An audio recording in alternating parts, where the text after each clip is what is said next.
उपमुख्यमंत्री अजित पवार यांचं निधन होऊन 5 दिवस उलटले.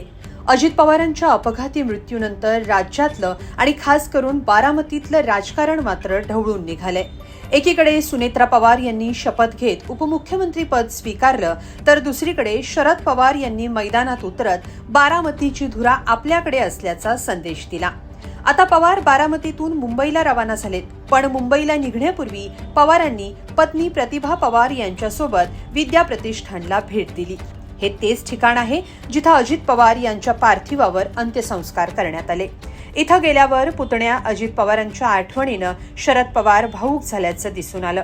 यावेळी पवारांनी इथं काय चर्चा केली, विद्या प्रतिष्ठानच्या या भेटीत काय घडलं, सविस्तर पाहूया या व्हिडिओतून.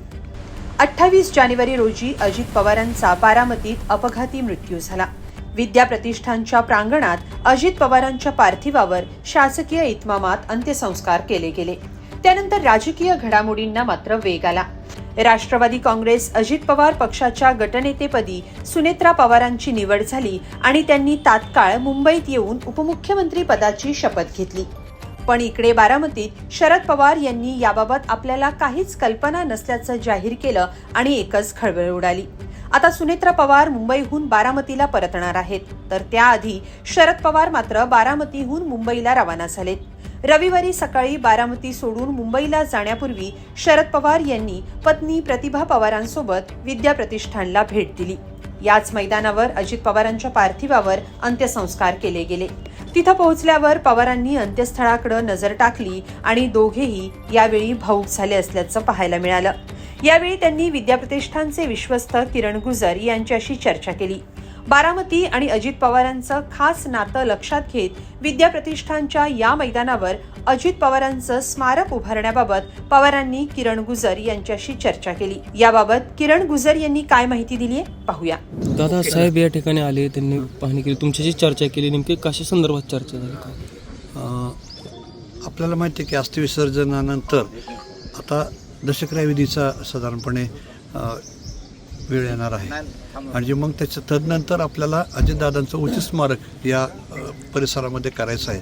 ते नेमकं कुठं करायचं, काय करायचं, नंतर पुढचे किती तारखेला एकत्रपणे बसायचं सर्व विद्या प्रतिष्ठानच्या विश्वस्तांनी, त्या अनुषंगाने साहेबांनी थोडी चर्चा केली. कारण मला त्यांनी एकदम बाहेर आल्यानंतरच फोन केला की मी असं येतोय. मी नटराजच्या कार्यालयातनं तसंच इकडे धावत आलो आणि बोलणं झालं. कारण साहेबांना असं वाटत होतं की परत बारामती सोडण्यापूर्वी एकदा परत अंतिम स्थळ जिथं आपलं हे झालं अंत्यविधी त्या स्थळावरून परत जावं. अर्थात साहेब अत्यंत भावनिक झाल्या त्या विषयामध्ये थोडंसं दिसलं. कारण काकीन दोघंही आत्ता बोलताना परत थोडे निशब्द झालेले होते. म्हणजे त्याच्यामध्ये बोलण्यासारखा विषय नाही आहे, परंतु दादांचं स्मारक या ठिकाणी साहेब म्हणले करावं लागतं आहे. हेच आपल्या दृष्टिकोनातून दुर्दैवाची गोष्ट आहे.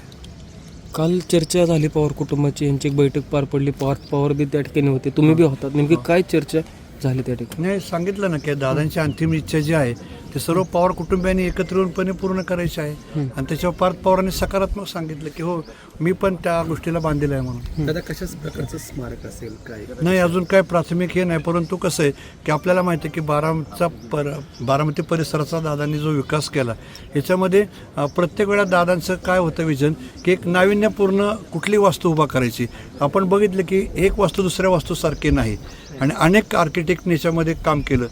तशाच स्वरूपामध्ये दादांच्याबरोबर काम करणारे अनेक आर्किटेक्ट आहेत, कन्सल्टंट आहेत, त्यांना सगळ्यांना एकत्र बोलावं, त्यांच्यामध्ये विषय आपला द्यावा व त्यांच्याकडनं डिझाईन्स मागून मग त्याच्यामध्ये सर्व प्रमुख मंडळींनी एकत्र बसून करावं.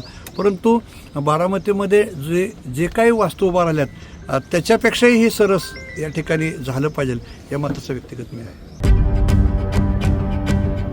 दरम्यान शरद पवार मुंबईत पोहोचल्यानंतर घडामोडींना आणखी वेग येण्याची शक्यता आहे. आपल्याला या शपथविधीची कोणतीही कल्पना नव्हती असं शरद पवार यांनी सांगितल्यानंतर काही वेळातच पार्थ पवारांनी शरद पवारांची भेट घेतली होती.